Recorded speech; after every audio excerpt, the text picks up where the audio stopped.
हाँ जी, शुरू करते हैं फिर। कार्ल मार्क्स का कॉन्सेप्ट ऑफ एलियनेशन, कि एलियनेशन में वो चाहते क्या कहना। बहुत ही एक सिंपल कॉन्सेप्ट है एलियनेशन का। जैसे आपको मैंने पहले बताया था कि एलियनेशन का मतलब क्या होता है, जब आप अपने सराउंडिंग से, अपने दोस्तों से जब आप रिलेट ना कर पाओ, आप थोड़ा एस्ट्रेंज्ड फील करो, आपको लगे कि यार ये कर क्या रहे हैं और मैं क्या कर रहा हूँ। ठीक है, फीलिंग ऑफ एस्ट्रेंजमेंट, कि आप थोड़ा उनसे अलग हो गए और रादर उनके जैसे सोच नहीं पा रहे, उनके जैसे कर नहीं पा रहे, तो उसको एलियनेशन कहते हैं। कार्ल मार्क्स इसको आगे कैसे डिफाइन करते हैं, एंड कार्ल मार्क्स ने एक्सटेंसिवली यूज किया इस पर्टिकुलर कॉन्सेप्ट को अपनी थियोरीज में। जैसे कार्ल मार्क्स कहते हैं कि सेपरेशन फ्रॉम, कि आप जुदा हो गए, आप खफा हो गए हो, थोड़ा सा उदास हो अपने आसपास से, अपनी सोसाइटी से, अपनी सराउंडिंग से, दोस्तों से, परिवार से, किसी से भी हो सकते हो एलियनेट। ठीक है, जिसमें हमने पहले एग्जांपल लेके बताया था, जैसे जो जनरली यूपीएससी जो प्रिपेयर करते हैं बच्चे, वो पार्टीज वगैरह में जाके इतना रिलेट नहीं कर पाते एंड दे फील एलियनेटेड, है ना, ऐसा हमने बात की थी पहले। तो एलियनेशन का कॉन्सेप्ट ऐसे ही कुछ है, कार्ल मार्क्स कैसे यूज करते हैं आगे देखते हैं। और वो कह रहे हैं कि it is a feeling of estrangement, आप थोड़ा अलग सा फील करते हो, कि और आप ऐसे अपने आप को एक एज अ स्ट्रेंजर बिहेव करते हो इन अ सिचुएशन। आपको लगता है कि आप जानते ही नहीं सिचुएशन में आप आए कैसे। ठीक है, और यहाँ पे आप क्या कर रहे हो। ठीक है, डिसइंचेंटमेंट बहुत ही अच्छा वर्ड है, यहाँ पे डाल सकते हो।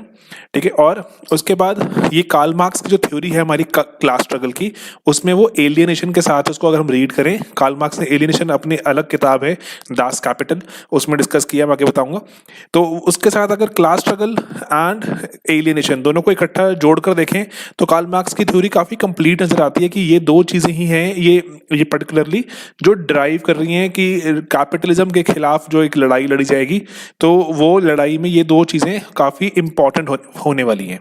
ठीक है, and it is a situation of powerlessness, isolation, meaninglessness, कि आपको लग रहा है कि पर्टिकुलरली ये ऐसी सिचुएशन में आप कुछ बदलाव भी नहीं कर पा रहे, आप काफी पावरलेस फील कर रहे हो, आइसोलेटेड फील कर रहे हो एंड मीनिंगलेस फील कर रहे हो। और कार्ल मार्क्स क्या कह रहे हैं कि वर्क प्लेस पर जो एलियनेशन है वो बहुत इंपॉर्टेंट एक तरह की एलियनेशन है, और उसी एलियनेशन से समाज बदलने का सारा मसाला पैदा होगा, और उसी एलियनेशन के चलते ही जो इंसान होगा वो ट्राई करेगा कि सब कुछ मैं जो अपने सराउंडिंग को बदलूं। क्योंकि वो जो एलियनेशन, जो वर्क प्लेस है, वर्क प्लेस सुपर स्ट्रक्चर को जन्म दे रही है। कि किस तरह का सुपर स्ट्रक्चर है, जैसे वर्क प्लेस के चलते ही तो हो रहा है कि क्लासेस बनी हुई हैं दो तरह की, हैव्स एंड हैव नॉट्स। तो उन सुपर स्ट्रक्चर को बदलने का कहाँ से सब कुछ, ये जो जो आपको अगर बोलूं जो बारूद या असला आ रहा है, वो कहाँ से आ रहा है, वर्क प्लेस से। तो वर्क प्लेस सोर्स है एलियनेशन का। आगे कॉजेज में बताते हैं कार्ल मार्क्स कि क्या है कॉजेज। एक तो मैडनिंग वर्क, कि बिल्कुल पागलों जैसे काम करते हैं लोग 14 से 16 घंटे, जिस जिस 1850 में जब वो मार्क्स लिख रहे हैं उसके आसपास की एरा में, उसके कारण एक तो एलियनेशन बहुत ज़्यादा हो रही है।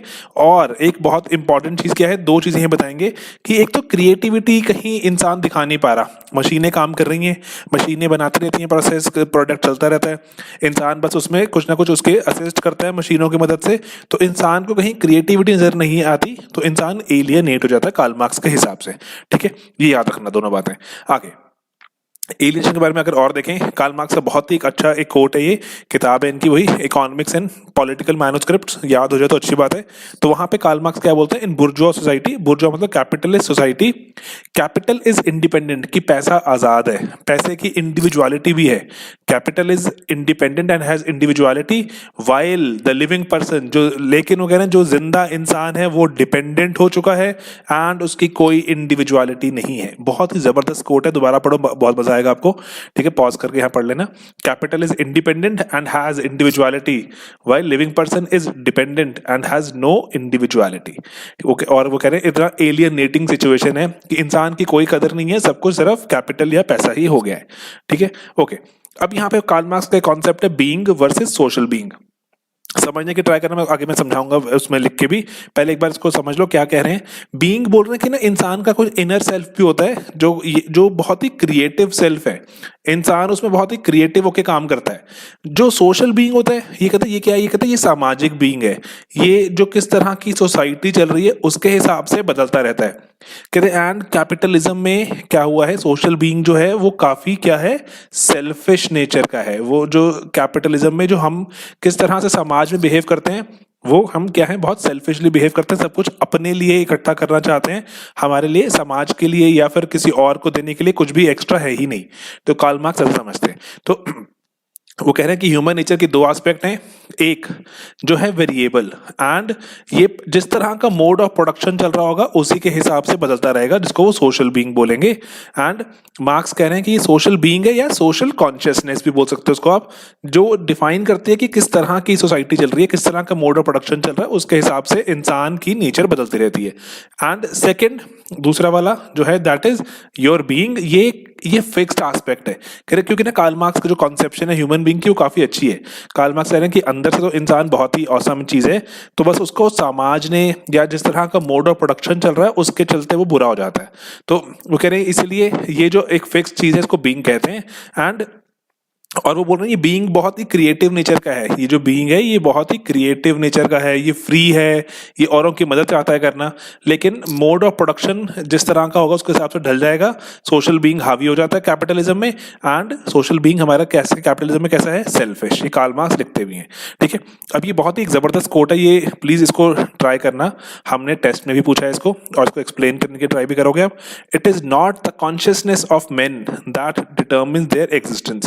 वो कह रहे हैं कि जिस तरह इंसान सोच रहा है, कॉन्शियसनेस है जो उसके अंदर से जो सोचता है, वो उनकी एग्जिस्टेंस डिटर्मिन नहीं करती। ठीक है, it is not the consciousness of man that determines there existence. क्या बोलते हैं, उसका उल्टा हो रहा है, कॉन्ट्ररी क्या है, it is their social existence that determines their consciousness. वो कह रहे हैं समाज में जिस तरह से वो प्लेस्ड हैं, जो मोड ऑफ प्रोडक्शन में जिस तरह से चल रहा है उसके हिसाब से ही उनकी कॉन्शियसनेस डिसाइड हो रही है। समझ रहे बात है, बहुत ही बड़ी ही मजेदार बात लगती है मुझे तो, खुद सोच के देखो। कह रहे जो आप अंदर से सोचते हो वो आपकी एग्जिस्टेंस डिफाइन नहीं करता, लेकिन जो बाहर चल रहा है वो आपकी कॉन्शियसनेस को उल्टा और खराब कर रहा है और बदलने की ट्राई कर रहा है कैपिटलिज्म के चलते। आपको वो क्या कार्ल मार्क्स चाहते हैं कहना कि कैपिटलिज्म के चलते आपको वो सेल्फिश बनाने की ट्राई कर रहा है। ठीक है, ओके, आगे देखते हैं।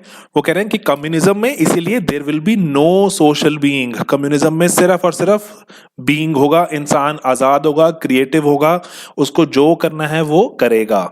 ठीक है, और बहुत ही जबरदस्त कोट भी है, वो आगे आपको मैंने नोट्स में डाला हुआ, पढ़ के देखना है, वो हंटर गैदरर वाला। तो अब एलियनेशन को अपनी हिस्टोरिकल मटेरियलिज्म में वो कैसे देखते हैं, कैसे जोड़ने की ट्राई करते हैं हिस्टोरिकल मटेरियलिज्म में। वो कह रहे हैं कि अगर मैं इंसान की हिस्ट्री का अगर मैं एक देखूं, इंसान की हिस्ट्री में झांक कर देखूं, तो मुझे दो चीजें नजर आती हैं, डबल एस्पेक्ट। पहला तो क्या बोलते हैं कि पहला एस्पेक्ट क्या है कि history of control of man over nature. हमने पहले बात की थी, जो हमारा मॉडल था कि नेचर है, नेचर पर इंसान कंट्रोल बनाता रहता है, इकोनॉमिक सुपर स्ट्रक्चर आता रहता है, इकोनॉमिक सुपर स्ट्रक्चर के ऊपर आपकी बन जाता है जो सोशल सुपर स्ट्रक्चर बन जाता है। ठीक है, ये बात की थी। वो कहते हैं कि इंसान जो नेचर पे कंट्रोल बढ़ाता जा रहा है, पहला एस्पेक्ट तो ये। एट द सेम टाइम वो कह रहा है इतिहास में अगर झांक के देखो, history of increasing alienation of man. कहता है अगर इतिहास आगे बढ़ रहा है जैसे जैसे, एक तो इंसान का नेचर पे कंट्रोल बढ़ रहा है, ठीक है जी, दूसरा इंसान इंक्रीजिंगली एलियनेट भी होता जा रहा है। एंड वो बोलते हैं कि इसीलिए कैपिटलिज्म में तो पीक पर आ जाएगा एलियनेशन, उसके बाद ही रेवोल्यूशन आएगा, हम कम्युनिज्म लेकर आएंगे, पहले सोशलिज्म फिर कम्युनिज्म। ठीक है, ओके, तो इसीलिए बोलते हैं कि increasing alienation with in specific mode of production, पहला तो ये, दूसरा between different modes of production. मैं आपको थोड़ा डायग्रामेटिकली बनाने की ट्राई करता हूँ यहाँ पे, इसको रब कर देंगे बाद में। देखो ये कह रहे हैं कि लेट्स से कार्ल मार्क्स कह रहे हैं लेट्स से इस तरह अगर टाइम आगे बढ़ाएं तो पहले क्या था बताओ मुझे, एंशिएंट मोड ऑफ प्रोडक्शन जिसमें आपके मास्टर स्लेव चल रहे थे, देन आता आपका फ्यूडलिज्म, देन आता आपका कैपिटलिज्म, देन आता आपका सोशलिज्म, देन आएगा आपका कम्युनिज्म। ये कार्ल मार्क्स ऐसे कह रहे हैं। और मान लो अगर इस वाले हम एक्सिस पे एलियनेशन का डाल दें कि एलियनेशन कितनी हो रही है इंसान की, तो वो कह रहे हैं कि पहले ऐसा हुआ कि शुरुआत में तो कोई एलियनेशन नहीं थी, ग्रेजुअली बढ़ी। यहाँ पर अगर हम देखें ऐसे, मान लो ये मैं ऐसे लाइन लगा देता हूँ, ये ऐसे है ना।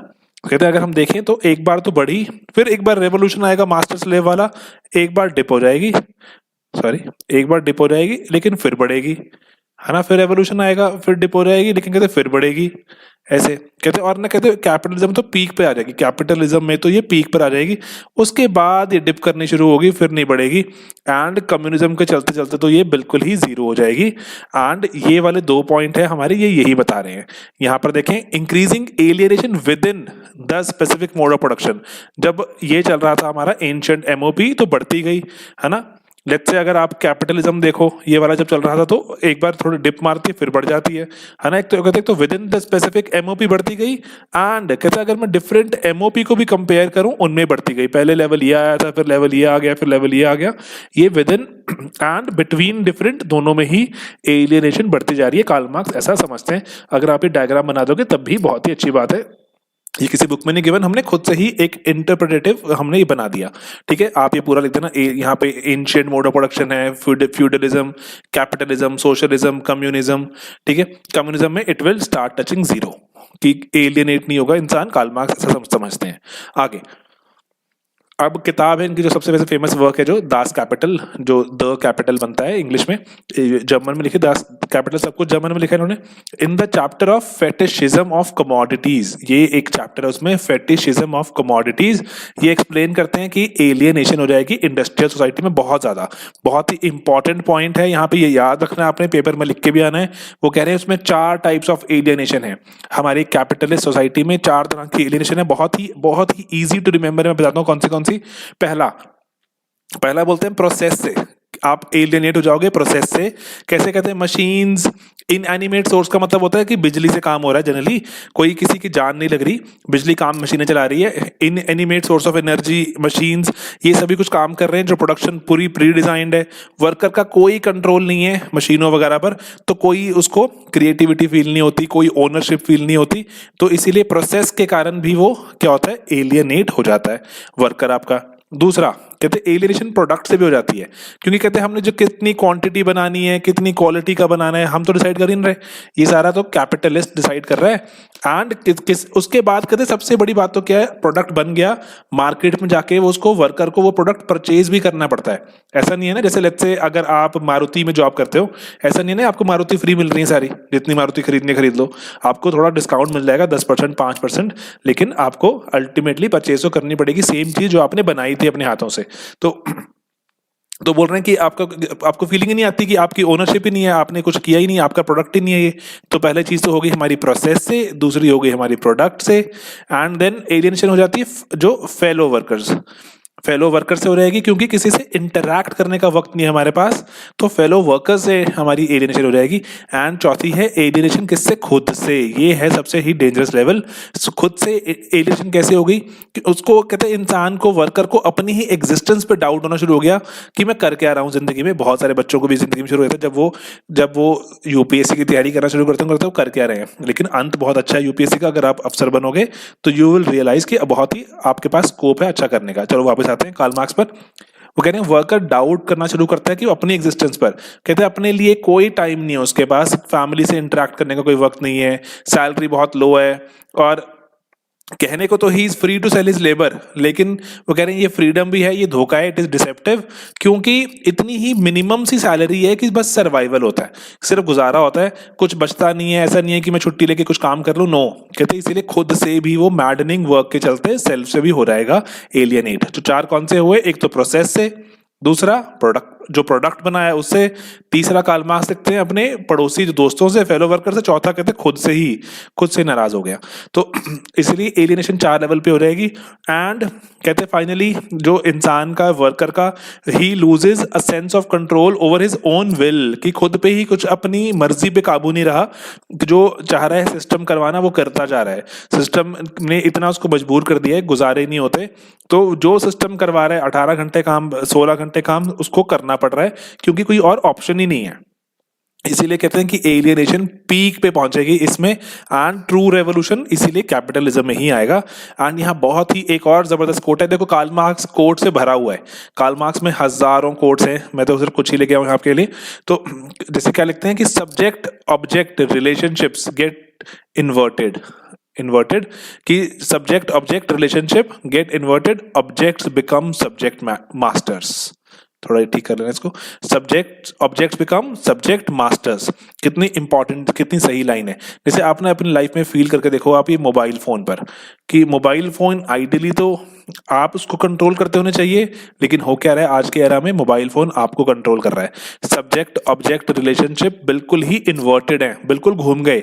मोबाइल आपका होना चाहिए था, लेट्स से अगर मैं बोलूं स्लेव, आप थे मोबाइल के, यू वर मोबाइल मास्टर, लेकिन उल्टा हो गया है, मोबाइल मास्टर बन गया, आप उसके स्लेव हो।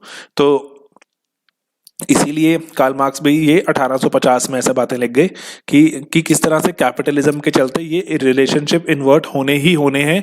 ऑब्जेक्ट्स ही आप पे रूल करेंगे, आपको नया नया लेट्स से सामान चाहिए होगा और आप हमेशा ही उनके गुलाम बन के घूमते रहोगे, अपने बारे में कभी सोचोगे ही नहीं। ओके चलो, ये इसलिए मुझे बहुत बार लगता है कि कार्ल मार्क्स उस जमाने के कोई संत महात्मा बाबा जी रहे होंगे, जिनकी बातों को रिकॉर्ड कर दिया गया, लिख दिया गया अकेडमिक लैंग्वेज में। तो आप उनको जब और डिटेल में पढ़ते हो तो यू रियलाइज दिस। अब कार्ल मार्क्स का जो सोल पर्पस है ये कैपिटलिज्म को या वगैरह को क्रिटिसाइज करना नहीं है, एलियनेशन बता दिया।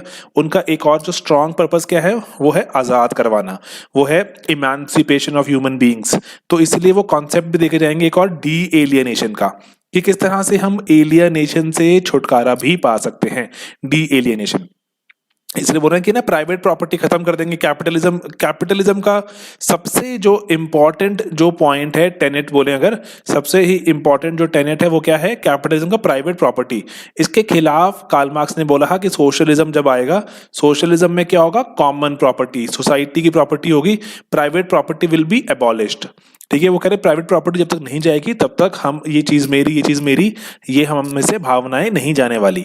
ठीक है, इसलिए बोल रहे हैं कि प्राइवेट प्रॉपर्टी खत्म करो, सोशलिज्म उसी के बाद ही आ सकता है जब सब कुछ सोसाइटी का होगा। इसलिए बोलते हैं, लेकिन अब वहां पे ही राइट कि सिर्फ प्राइवेट प्रॉपर्टी खत्म कर देने से हमारा छुटकारा नहीं होगा, पूरा प्रोडक्शन का प्रोसेस को बदलना पड़ेगा। एंड वो कह रहे हैं कि इसीलिए सोशलिज्म जो होगा वो एक बस ट्रांजिशन फेज होगा कम्युनिज्म में पहुंचने के लिए। और इसीलिए बोलते हैं जब कम्युनिज्म आएगा तो टोटल मैन भी आएगा, इंसान सच में अपनी कंप्लीशन पे निकलेगा, अपनी टोटल कैपेसिटी पे काम करेगा, टोटल कैपेसिटी पर वो arrive, the human being will arrive at its total capacity. अब यहाँ पे इसलिए कार्ल मार्क्स का बहुत ही एक जबरदस्त कोट अगेन, वो क्या लिखते हैं, वो कार्ल मार्क्स कह रहे हैं कि जब कम्युनिज्म के बारे में कह रहे हैं कि कम्युनिज्म में क्या होगा, it is possible for me to do one thing today other tomorrow. अभी आप ऐसा नहीं कर सकते। आज की एरा में इमेजिन करो, लेट्स से अगर आज आप डॉक्टर हो तो कल भी आप डॉक्टर हो, कल आप कुछ और नहीं हो, कल इंजीनियर नहीं बन जाओगे ना।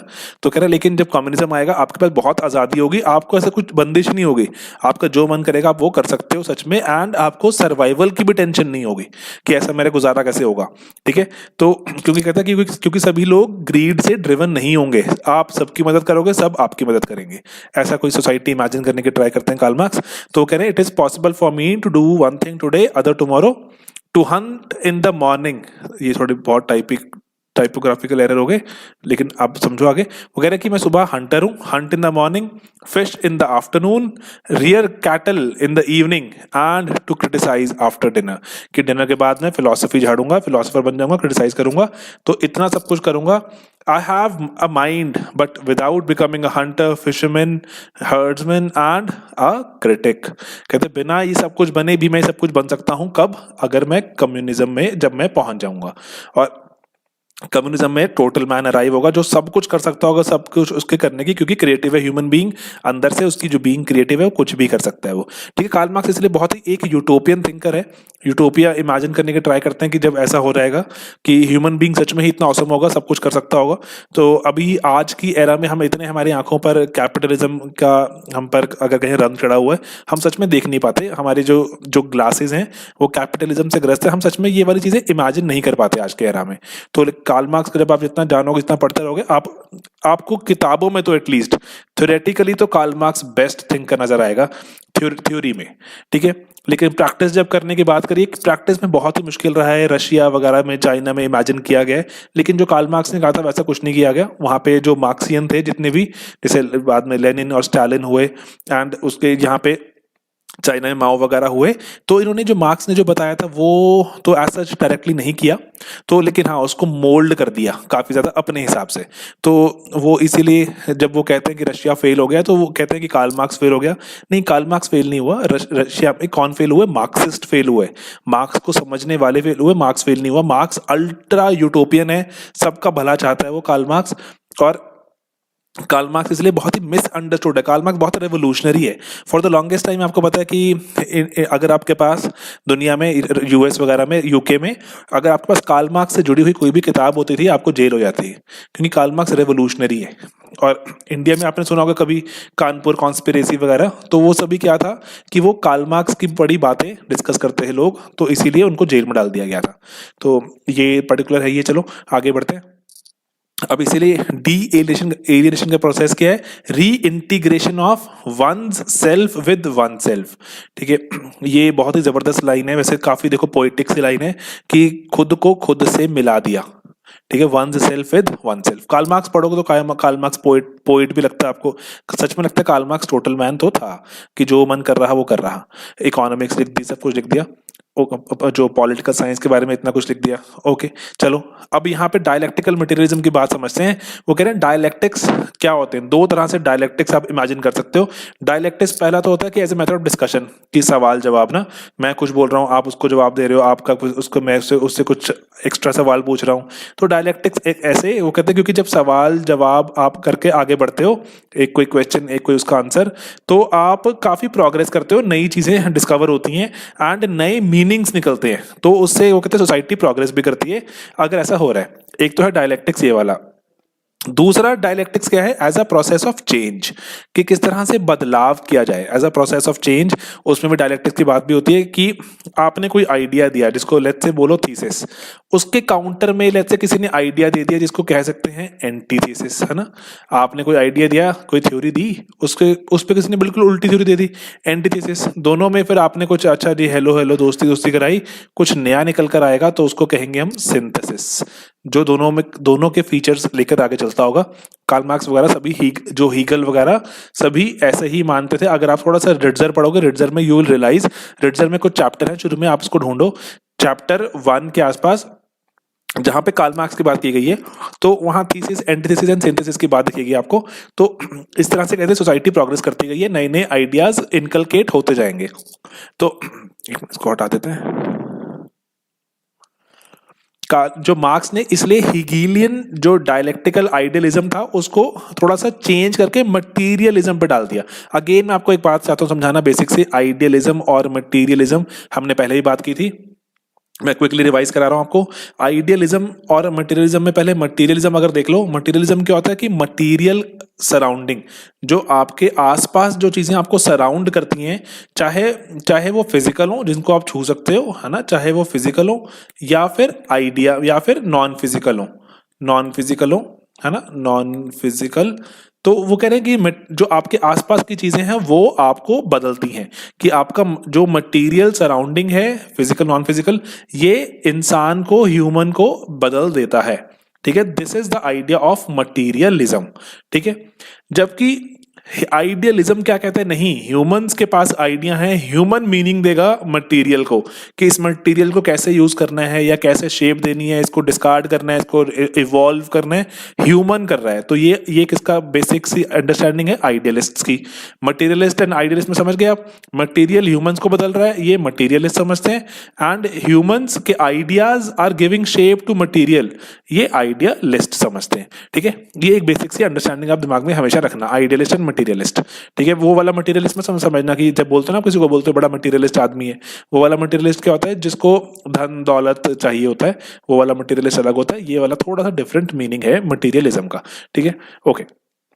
अब यहाँ पे कार्ल मार्क्स के बहुत अच्छे दोस्त थे यूके में, जो फ्रेडरिक एंगल्स बोलते हैं इनको, एंगल्स, ठीक है, एंजल्स नहीं बोलते शायद, एंगल्स, फ्रेडरिक एंगल्स। तो एंगल्स ने 3 लॉ दिए डायलेक्टिक मटेरियलिज्म के, थोड़े कॉम्प्लेक्स हैं लेकिन मेरे हिसाब से अगर आप थोड़ा उनको इत्मीनान से समझो तो बहुत आराम से समझ आ जाते हैं, क्योंकि ऐसे शो में तो जनरली कुछ ऐसा है नहीं जो कॉम्प्लेक्स है। तो 3 लॉज क्या है डायलेक्टिकल मटेरियलिज्म के? पहला, वो कह रही लॉज, पहला है law of unity and conflict of opposites. इसका मतलब क्या हुआ, वो कह रहे हैं कि जो ऑपोजिट्स हैं, ऑपोजिट्स वो कहते हैं कि आपस में लग रहा है कि उनका कॉन्फ्लिक्ट है, लेकिन कॉन्फ्लिक्ट नहीं है, वो यूनाइटेड भी हैं। कैसे, वो कह रहे हैं कि एक चीज एग्जिस्ट करती है, इसी के कारण दूसरी एग्जिस्ट करती है। फॉर एग्जाम्पल लेट्स से अगर हर वक्त ही दिन रात सुबह शाम अगर लेट्स से सूरज चमकता रहता है ना, अगर दिन रात अगर हर वक्त ही सूरज चमक रहा है, कभी भी सूरज ढलता नहीं, ऐसा मान लो सिस्टम होता, तो हम सिर्फ डे बोलते है ना, या तो हम उसका कुछ नाम ही ना रखते। डे अगर हम बोलते हैं, इसका मीनिंग पता क्यों है, क्योंकि नाइट एग्जिस्ट करती है। अगर रात आती है ना, तभी हमें पता है कि डे आ गया। अदरवाइज लेट्स से चली जा रहा है कोई चीज, एक चलती रहती है, हमें पता ही नहीं होता कि सूरज छुप रहा है, अभी कोई आइडिया होता है। अभी सूरज छुपता है जब नाइट आती है, तो हमें डे की फीलिंग आती है। सिमिलरली किसी के पास जब एक्स्ट्रा पैसे होते हैं तो उसको आप बोलते हो रिच, किसी के पास पैसे जब कम होते हैं उसको आप बोलते हो पुअर। अगर सबके पास सेम पैसे होते, कोई रिच पुअर के नाम की कोई चीज ही ना होती, है ना।